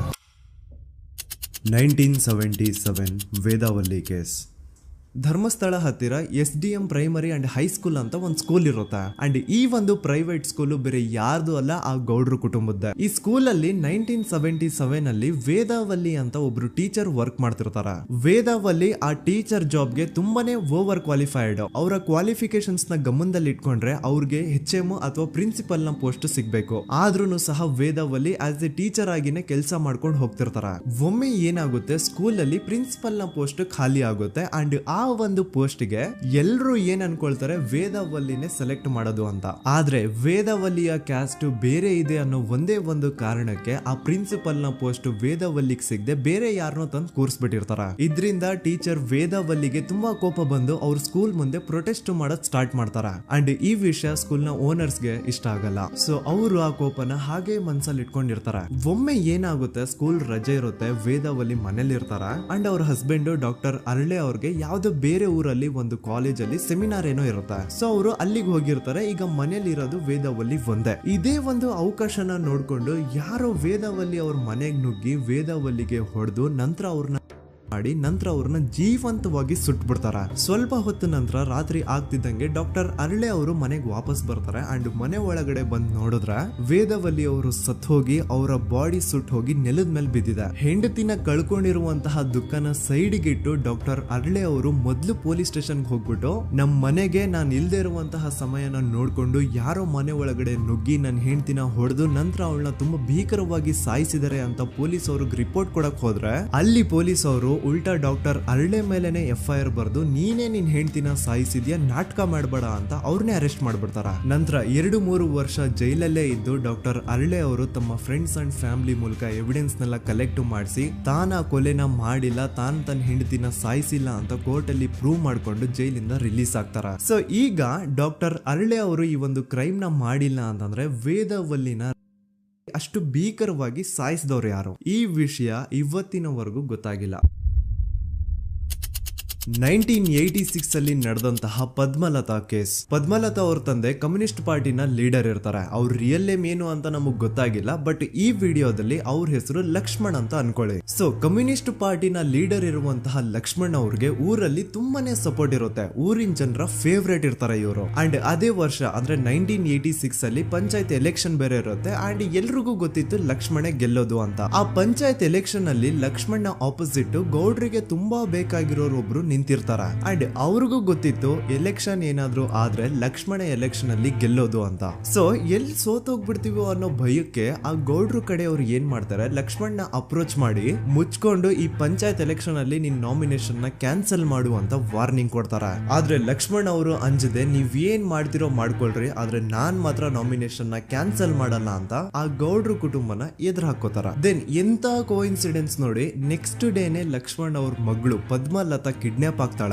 ಸುಮಾರು 56 ದಿನ ಅವಳನ್ನ ಯಾರೋ ಕಿಡ್ನಾಪ್ ಮಾಡ್ತಾರೆ ಅಂಡ್ ಆ 56 ದಿನ ಡೈಲಿ ಅವಳನ್ನ ಶೋಷಣೆ ಕೂಡ ಮಾಡ್ತಾರೆ. ನಂತರ 56 ದಿನ ಆದ್ಮೇಲೆ ಪದ್ಮಲತನ ಬಾಡಿ ನೇತ್ರಾವತಿ ನದಿಲಿ ತೇಲ್ತಾ ಸಿಗುತ್ತಾ. ಆಸ್ ಎಕ್ಸ್ಪೆಕ್ಟೆಡ್ ಈ ಕೇಸಲ್ಲೂ ಪೊಲೀಸ್ ಅವ್ರ ಕಡೆಯಿಂದ ಪ್ರಾಪರ್ ಇನ್ವೆಸ್ಟಿಗೇಷನ್ ಆಗಲ್ಲ ಅಂಡ್ ಯಾರ್ ಪದ್ಮಲತನ ಕಿಡ್ನಾಪ್ ಮಾಡಿದ್ರು, ಯಾರು ಅವಳನ್ನ 15 ದಿನವರೆಗೂ ಶೋಷಣೆ ಮಾಡಿ ನಂತರ ಅವಳನ್ನ ಅಷ್ಟು ಭೀಕರವಾಗಿ ಸಾಯಿಸಿದ್ರು ಅಂತ ಇವತ್ತಿನ ದಿನದವರೆಗೂ ಗೊತ್ತಾಗಿಲ್ಲ. ಮತ್ತೆ ನಮಗೆ ಗೊತ್ತಾದದು 22ಕ್ಕೆ ಸ್ಕೂಲ್ ಡೇ 56 ದಿನ ಕಳೆದು ಹೊಳೆಯಲ್ಲಿ ಹೆಣ ಉಂಡು ಎಂದು ಕೇಳಿ ಪೊಲೀಸಿನರು ಬರುವಾಗ ಬಂದು ಹೇಳುವಾಗ ನಮಗೆ ಗೊತ್ತಾದ. ಅವರು ನನ್ನನ್ನು ಕರ್ಕೊಂಡು ಹೋಗಿ ಅಲ್ಲಿ ಹೋಗಿವೆ. ಇನ್ನೊಂದು ಲಾಸ್ಟ್ ಕೇಸ್ ಇದೆ, ಇದು ಅರ್ಲಿ 2000 ಅಲ್ಲಿ ನಡೆದಿರೋದು. ಇವ್ರದ್ದು ಅಷ್ಟಾಗಿ ಡೀಟೇಲ್ಸ್ ನಾನು ಹೇಳಲ್ಲ, ಜಸ್ಟ್ ಮೇಲ್ ಹೇಳ್ತೀನಿ. 2000 ಇಸ್ವಿಯಲ್ಲಿ ಧರ್ಮಸ್ಥಳದಲ್ಲಿ 2 ಫಿನಾನ್ಸ್ ಬ್ಯಾಂಕ್ ಇರ್ತಾವೆ. ಒಂದು ಅಗೇನ್ ರಿಯಲ್ ನೇಮ್ ತಗೊಳ್ಳೋದು ಬೇಡ, ಲೈಕ್ ಜಸ್ಟ್ ಸಹಕಾರ ಗ್ರಾಮೀಣ ಬ್ಯಾಂಕ್ ಅನ್ಕೊಳ್ಳಿ. ಅಂಡ್ ಇನ್ನೊಂದು ಬಂದ್ಬಿಟ್ಟು SDM ಫೈನಾನ್ಸ್ ಪ್ರೈವೇಟ್ ಲಿಮಿಟೆಡ್. ಈ SDM ಫೈನಾನ್ಸ್ ಪ್ರೈವೇಟ್ ಲಿಮಿಟೆಡ್ ಬಂದು ಗೌಡ್ರು ಕುಟುಂಬ ಅವ್ರಿಗೆ ಸೇರಿದ್ದು. ಆ ಕಡೆ ಇವ್ರ ಆಪೋಸಿಟ್ ಏನದು ಗ್ರಾಮೀಣ ಬ್ಯಾಂಕ್ ಇತ್ತು, ಅದರಲ್ಲಿ ಒಬ್ಬ ಮ್ಯಾನೇಜರು ಬಡವ್ರಿಗೆ ಸಹಾಯ ಆಗ್ಲಿ ರೈತರಿಗೆ ಸಹಾಯ ಆಗ್ಲಿ ಅಂತ ತುಂಬಾ ಕಡಿಮೆ ಬಡ್ಡಿಗೆ ಲೋನ್ ಕೊಡ್ತಿರ್ತಾನೆ. ಇದರಿಂದಾಗಿ ಧರ್ಮಸ್ಥಳದಲ್ಲಿ ಆಲ್ಮೋಸ್ಟ್ ಎಲ್ಲಾ ಕಸ್ಟಮರ್ಸ್ ಆ ಗ್ರಾಮೀಣ ಬ್ಯಾಂಕ್ ಕಡೆಗೆ ಹೋಗ್ತಿರ್ತಾರ. SDM ಫೈನಾನ್ಸ್ ಪ್ರೈವೇಟ್ ಲಿಮಿಟೆಡ್ ಕಡೆಗೆ ಯಾರು ಬರ್ತಿರಲ್ಲ. ಇದ್ರಿಂದ ಗೌಡ್ರಿಗೆ ಲಾಸ್ ಆಗ್ತಿರುತ್ತಾ. ಸೊ ಅವ್ರೇನ್ ಮಾಡ್ತಾರೆ, ಆ ಗ್ರಾಮೀಣ ಬ್ಯಾಂಕ್ ನ ಮ್ಯಾನೇಜರ್ ಏನಿದ್ನೋ ಅವನ್ಗೆ ಒಂದು ಸ್ವೀಟ್ ವಾರ್ನಿಂಗ್ ಕೊಡ್ತಾರ. ಮುಚ್ಕೊಂಡು ಇನ್ಮೇಲೆ ಇಂದ ನಿನ್ ಲೋನ್ಸ್ ಕೊಡೋದನ್ನ ನಿಲ್ಸ್ಬಿಡು. ಇನ್ ಕೇಸ್ ಲೋನ್ ಕೊಟ್ರು ನಾವ್ ಯಾವ ಇಂಟ್ರೆಸ್ಟ್ ರೇಟ್ ಗೆ ಲೋನ್ ನ ಕೊಡ್ತಾ ಇದೀವೋ ಅದೇ ರೇಟ್ ಗೆ ನೀನು ಕೊಡುವ ಅಂತ ಫೋರ್ಸ್ ಮಾಡ್ತಾರ. ಆದ್ರೆ ಆ ಗ್ರಾಮೀಣ ಬ್ಯಾಂಕ್ ನ ಮ್ಯಾನೇಜರ್ ಇದ್ಯಾವುದನ್ನು ಕಿವಿಗೆ ಹಾಕೊಳ್ಳಾರ್ದೆ ಅವನ್ ಕೆಲಸ ಅವ್ನ್ ಮಾಡ್ಕೊಂಡು ಹೋಗ್ತಾನ. ದೆನ್ ಸಡನ್ಲಿ ಒಂದು ದಿನ ಬ್ಯಾಂಕ್ ಮ್ಯಾನೇಜರ್ ನ ಹೆಂಡತಿನ ಮನೆ ಒಳಗಡೆನೆ ನುಗ್ಗಿ ಯಾರು ಮಾಡಿ ತುಂಬಾ ಭೀಕರವಾಗಿ ಸಾಯಿಸ್ಬಿಡ್ತಾರ. ಇದರ ರಿಗಾರ್ಡಿಂಗ್ ಆ ಬ್ಯಾಂಕ್ ಮ್ಯಾನೇಜರ್ ಪೊಲೀಸ್ ಸ್ಟೇಷನ್ ಅಲ್ಲಿ ಕಂಪ್ಲೇಂಟ್ ಕೊಡಕ್ ಹೋದ್ರೆ ಪೊಲೀಸ್ ಅವರು ಉಲ್ಟಾ ಆ ಬ್ಯಾಂಕ್ ಮ್ಯಾನೇಜರ್ ಹೆಸರಲ್ಲೇ FIR ಬರ್ದು ನೀನೇ ನಿನ್ ಹೆಂಡತಿನ ಸಾಯಿಸಿದ್ಯಾ ಅಂತ ಅವನ್ನೇ ಅರೆಸ್ಟ್ ಮಾಡ್ಬಿಡ್ತಾರ. ನಂತರ 1-2-3 ವರ್ಷ ಆ ಬ್ಯಾಂಕ್ ಮ್ಯಾನೇಜರ್ ಜೈಲಲ್ಲಿ ಇರ್ತಾನೆ. ಅದಾದ್ಮೇಲೆ ಅವನ ಕ್ರೈಮ್ ನ ಮಾಡಿಲ್ಲ ಅಂತ ಕೋರ್ಟ್ ಅಲ್ಲಿ ಪ್ರೂವ್ ಆಗುತ್ತೆ. ಆದ್ರೆ ರಿಯಲ್ ಕ್ರೈಮ್ ಮಾಡಿದವರು ಯಾರು ಅಂತ still it's A question mark. And ಇನ್ನೊಂದು ನಾರಾಯಣ ಅಂಡ್ ಯಮುನಾ ಕೇಸ್ ಬಗ್ಗೆ ಅಂತೂ ನಾನು ಆಗ್ಲೇ ನಿಮ್ಗೆ ಎಕ್ಸ್ಪ್ಲೇನ್ ಮಾಡಿದೆ. ಸೊ ಎಂತಹ ಕೋ ಇನ್ಸಿಡೆಂಟ್ಸ್ ಗಳು ನೋಡಿ, ಯಾರೆಲ್ಲ ಆ ಧರ್ಮಸ್ಥಳದಲ್ಲಿ ಗೌಡ್ರು ಕುಟುಂಬನ ಎದುರಾಕೊಂಡಿದಾರೋ ಅವ್ರ ಜೀವನದಲ್ಲಿ ಏನೋ ಒಂದು ತುಂಬಾ ದೊಡ್ಡ ದುರಂತ ನಡೆದು ಹೋಗುತ್ತಾ. ಅಂಡ್ ಸರ್ಪ್ರೈಸಿಂಗ್ಲಿ ಅವ್ರ ಕೇಸಲ್ಲಿ ಪೊಲೀಸ್ ಅವ್ರ ಕಡೆಯಿಂದ ಪ್ರಾಪರ್ ಇನ್ವೆಸ್ಟಿಗೇಷನ್ ಆಗಲ್ಲ. ಅಂಡ್ ಯಾರ ಆ ಕ್ರೈಮ್ ನ ಮಾಡಿದ್ರು ಅಂತ ಯಾವತ್ತೂ ಹೊರಗೆ ಬರೋದೇ ಇಲ್ಲ. ಸೊ ಈ ಗೌಡ್ರು ಕುಟುಂಬದವರು ಧರ್ಮಸ್ಥಳದಲ್ಲಿ ಬೇಜನ್ ಕರ್ಮಕಾಂಡಗಳನ್ನ ಮಾಡಿದ್ದಾರೆ. ಅಂಡ್ ಅವ್ರ ಪವರ್ ಅಂಡ್ ಅವ್ರಿಗಿರುವಂತಹ ಇನ್ಫ್ಲೂಯೆನ್ಸ್ ಇಂದ ಆ ಎಲ್ಲಾ ಕೇಸ್ ನ ಮುಚ್ಚಾಕಿದ್ದಾರೆ ಅಂತ ಮಹೇಶ್ ಹಾಗೂ ಗಿರೀಶ್ ಮುಟ್ಟಣ್ಣನವರ ಹೇಳಿಕೆ ಆಗಿದೆ. ಸೊ ಗೌಡ್ರು ಫ್ಯಾಮಿಲಿನ ಟ್ರ್ಯಾಕ್ ರೆಕಾರ್ಡ್ ನೋಡಿದ್ರೆ ಧರ್ಮಸ್ಥಳದಲ್ಲಿ ಒಂದು ಹುಡುಗಿನ ರೇಪ್ ಅಂಡ್ ಮರ್ಡರ್ ಮಾಡಿ ದೆನ್ ಪೊಲೀಸ್ ಅವ್ರಿಗೆ ಲಂಚ ಕೊಟ್ಟು ಇನ್ವೆಸ್ಟಿಗೇಷನ್ ನ ಮಿಸ್ಲೀಡ್ ಮಾಡೋಷ್ಟು ಪವರ್ ಇನ್ಫ್ಲೂಯೆನ್ಸ್ ಈ ಗೌಡ್ರು ಕುಟುಂಬಕ್ಕೆ ಮಾತ್ರ ಇರೋದು. ಈಗ ಸಂತೋಷ್ ರಾವ್ ಅಂತೂ ಸೌಜನ್ಯ ಕೇಸಲ್ಲಿ ಆರೋಪಿ ಅಲ್ಲ ಅಂತ ಪ್ರೂವ್ ಆಯ್ತು. ಹಾಗಿದ್ರೆ ರಿಯಲ್ ಆರೋಪಿ ಯಾರು? ನೆನಪು ಮಾಡ್ಕೊಳ್ಳಿ, 11 ಅಕ್ಟೋಬರ್ 2012 ಸಂಜೆ 5 ಗಂಟೆ ಹಾಗೆ ಬಾಹುಬಲಿ ಬೆಟ್ಟದಲ್ಲಿ ಸಂತೋಷ್ ರಾವ್ ತನ್ನ ಪಾಡಿಗೆ ತಾನು ಸೀನರೀಸ್ ನ ಎಂಜಾಯ್ ಮಾಡ್ಕೊಂಡು ಸುಮ್ಮನೆ ಕೂತಿರ್ಬೇಕಾದ್ರೆ ಅವನ ಹತ್ರ 5 ಜನ ಕಿಡಿಗೇಡಿಗಳು ಬಂದು ಜಗಳ ತೆಗಿತಾರ. ಆ 5 ಜನ ಕಿಡಿಗೇಡಿಗಳು ಯಾರು ಅಂತ ನಾನು ಇಲ್ಲಿವರೆಗೂ ನಿಮ್ಗೆ ಹೇಳಿಲ್ಲ. ಸೊ ಅವರು ಬೇರೆ ಯಾರು ಅಲ್ಲ, ಚಿಕ್ಕ ಗೌಡ್ರು ಮಗ ನಿಶಾಂತ್ ಜೈನ್ ನ ವೆರಿ ಕ್ಲೋಸ್ ಫ್ರೆಂಡ್ಸ್. ಅವ್ರು ದಣಿ ಮಾಡಿರುವಂತಹ ಕ್ರೈಮ್ ಅಲ್ಲಿ ಬೇರೆ ಯಾರನ್ನಾದ್ರೂ ಸಿಗಿಸ್ಬೇಕಲ್ಲ ಅಂತ ಇವ್ರು ಬಕ್ರ ಹುಡುಕ್ತಾ ಇರ್ಬೇಕಾದ್ರೆ ಆಗ ಇವ್ರಿಗೆ ಸಿಗೋದೆ ಸಂತೋಷ್ ರಾವ್. ಅಗೇನ್ ಇನ್ನೊಂದು ಎಂತ ಕೋಇನ್ಸಿಡೆನ್ಸ್ ನೋಡಿ, ಸಂತೋಷ್ ರಾವ್ ಸೌಜನ್ಯ ಕೇಸಲ್ಲಿ ಅರೆಸ್ಟ್ ಆದ ನಂತರ ಚಿಕ್ಕ ಗೌಡ್ರು ಮಗ ನಿಶಾಂತ್ ಜೈನ್ ದೇಶನೇ ಬಿಟ್ಟು ಹೋಗ್ಬಿಡ್ತಾನ. ಈ ಕೇಸಲ್ಲಿ ಚಿಕ್ಕ ಗೌಡ್ರು ಮಗ ಇನ್ವಾಲ್ವ್ಮೆಂಟ್ ಇದೆ ಅಂತ ಯಾರಿಗೂ ಡೌಟೇ ಬರ್ತಾ ಇರ್ಲಿಲ್ಲ. ಡೌಟ್ ಯಾವಾಗ ಬಂತು ಅಂದ್ರೆ ಆ 5 ಜನ ಕಿಡಿಗೇಡಿಗಳು ಯಾರು ಸಂತೋಷ್ನ ಈ ಒಂದು ಕೇಸಲ್ಲಿ ಸಿಗಾಕ್ಸಿದ್ರು ಆ 5 ಜನರಲ್ಲಿ ಒಬ್ಬ ರವಿ ಪೂಜಾರಿ ಅಂತಾನು ಇರ್ತಾನೆ. ಅವನ್ಗೆ ತಾನು ತಪ್ಪು ಮಾಡಿದೀನಿ ಅಂತ ಗಿಲ್ಟ್ ಕಾಡುತ್ತೋ ಅಥವಾ ಬೇರೆ ಏನೋ ಗೊತ್ತಿಲ್ಲ, ಆದ್ರೆ ಅವನೇ ಸ್ವತಃ ಪೊಲೀಸ್ ಅವ್ರ ಹತ್ರ ಹೋಗ್ಬಿಟ್ಟು ಸೌಜನ್ಯ ಕೇಸಲ್ಲಿ ನಿಜವಾದ ಆರೋಪಿ ಸಂತೋಷ್ ಅಲ್ಲ ಕಂಡ್ರು, ಅವನ್ನ ಸುಮ್ನೆ ಸಿಗಾಕ್ಸಿರೋದಷ್ಟೇ, ನಿಜವಾದ ಆರೋಪಿಗಳು ಚಿಕ್ಕ ಗೌಡ್ರು ಮಗ ನಿಶಾಂತ್ ಜೈನ್ ಅಂಡ್ ಅವನ್ ಫ್ರೆಂಡ್ಸ್ ಸೂರಜ್, ಕಿರಣ್ ಅಂಡ್ ಕಣ್ಮಣಿ ಅಂತ. ಈ ಎಲ್ಲಾ ವಿಷಯನ ರವಿ ಪೂಜಾರಿ ಪೊಲೀಸ್ ಅವ್ರಿಗೆ ತಿಳಿಸ್ತಾನೆ. ಅಗೇನ್ ಎಂತ ಒಂದು ಕೋಇನ್ಸಿಡೆನ್ಸ್ ನೋಡಿ, ಈ ವಿಷಯಗಳನ್ನ ಊರಿನ ಜನರು ಮುಂದೆ ಹೇಳಿದಂತಹ ರವಿ ಪೂಜಾರಿ ಆಕಸ್ಮಿಕವಾಗಿ ಸತ್ ಹೋಗ್ಬಿಡ್ತಾನೆ. ಇವನು ಹೇಳಿದ್ದು ನಿಜ ಅಂತ ಜನರಿಗೆ ಯಾವಾಗ ಕನ್ಫರ್ಮ್ ಆಗುತ್ತೆ ಅಂದ್ರೆ ಸೌಜನ್ಯಗೆ ತುಂಬಾ ಹತ್ರವಾದವ್ರು ಒಬ್ರು ಯಶೋಧ ಅನ್ನೋರು ಕೋರ್ಟ್ ಅಲ್ಲಿ ಬಂದ್ಬಿಟ್ಟು ಸೌಜನ್ಯ ಕೊಲೆ ಆಗಿದ್ದ ದಿನ ಆ ಒಂದು ಸ್ಪಾಟ್ ಅಲ್ಲಿ ನಾನು ಈ 3 ಜನರನ್ನ ನೋಡಿದ್ದೆ ಅಂತ ಸಾಕ್ಷಿ ಹೇಳ್ತಾರ. ಈಗ ಎಲ್ಲಾ ಡಾಟ್ಸ್ ನ ಕನೆಕ್ಟ್ ಮಾಡ್ತಾ ಹೋದ್ರೆ ಸೌಜನ್ಯ ಕೇಸ್ ಒಂದೇ ಅಲ್ಲ, ನಾರಾಯಣ ಹಾಗೂ ಯಮುನಾ ಕೇಸಲ್ಲೂ, ವೇದವಲ್ಲಿ ಕೇಸಲ್ಲೂ, ಆ ಬ್ಯಾಂಕ್ ಮ್ಯಾನೇಜರ್ ನ ಕೇಸಲ್ಲೂ ಹಾಗೂ ಪದ್ಮಲತಾ ಕೇಸಲ್ಲೂ ಸೀದಾ ಡೈರೆಕ್ಟ್ ಡೌಟ್ ಬರೋದೆ ಊರಿನ ಗೌಡ್ರ ಮೇಲೆ. I really want to appreciate Kudla rampage YouTube channel, third eye YouTube channel, Girish ಮುಟ್ಟಣ್ಣನವರು ಸರ್ ಹಾಗೂ ಮಹೇಶ್ ಅವರು ಅಂಡ್ ಆಲ್ ಅದರ್ಸ್. ಇವರ ಕಾನ್ಸ್ಟೆಂಟ್ ಎಫರ್ಟ್ಸ್ ಇಂದಾನೆ ಸತ್ಯ ಏನಂತ 1 by 1 ಹೊರಗೆ ಬರ್ತಿದೆ and they are trying their level best to catch real criminals. At present Sowjanya case ಬಗ್ಗೆ ಅಪ್ಡೇಟ್ ಏನು ಅಂತಂದ್ರೆ ಹೈಕೋರ್ಟ್ ವರೆಗೂ ಈ ಒಂದು ಕೇಸ್ ಹೋಗಿದೆ ಅಂಡ್ ಈ ಕೇಸಲ್ಲಿ ಈಗ ಇನ್ನೊಮ್ಮೆ ಮತ್ತೆ ಫ್ರೆಶ್ ಆಗಿ ರೀಇನ್ವೆಸ್ಟಿಗೇಷನ್ ಸ್ಟಾರ್ಟ್ ಆಗಬೇಕು ಅಂತ ಹೋರಾಟ ನಡೀತಿದೆ. ದೂತ ಪ್ರಜೆಗಳೇ, ಇದಾಗಿತ್ತು ಸೌಜನ್ಯ ಕೇಸ್ ಬಗ್ಗೆ ನಮ್ಮ ಒಂದು ಡೀಟೇಲ್ಡ್ ವಿಡಿಯೋ. ಈ ವಿಡಿಯೋದಲ್ಲಿ ನನ್ನಿಂದ ಎಲ್ಲಾದ್ರೂ ಏನಾದ್ರೂ ಚಿಕ್ಕ ಪುಟ್ಟ ಇನ್ಫಾರ್ಮೇಶನ್ ಮಿಸ್ ಆಗಿದ್ರೆ ಅಥವಾ ಮಿಸ್ಟೇಕ್ ಆಗಿದ್ರೆ ಅದನ್ನ ದಯವಿಟ್ಟು ಕಮೆಂಟ್ ಸೆಕ್ಷನ್ ಅಲ್ಲಿ ಹೈಲೈಟ್ ಮಾಡಿ. ಈ ವಿಡಿಯೋ ಯಾವಾಗ ಯೂಟ್ಯೂಬ್ ಇಂದ ಡಿಲೀಟ್ ಆಗುತ್ತೋ ನನ್ಗಂತೂ ಗೊತ್ತಿಲ್ಲ. ಸೊ ಪ್ಲೀಸ್ ಆದಷ್ಟು ಬೇಗ ಇದನ್ನ ಎಲ್ಲಾ ಕಡೆ ಶೇರ್ ಮಾಡಿ. ಓಕೆ ಪ್ರಜೆಗಳೇ, ಇವತ್ತಿಗಿಷ್ಟು ಸಾಕು ಅನ್ಕೊಳ್ತೀನಿ. ನಾನು ನಿಮ್ಮ ದೂತ ಸಮೀರ್ MD. ಮತ್ತೆ ಸಿಗ್ತೀನಿ ನೆಕ್ಸ್ಟ್ ವಿಡಿಯೋದಲ್ಲಿ.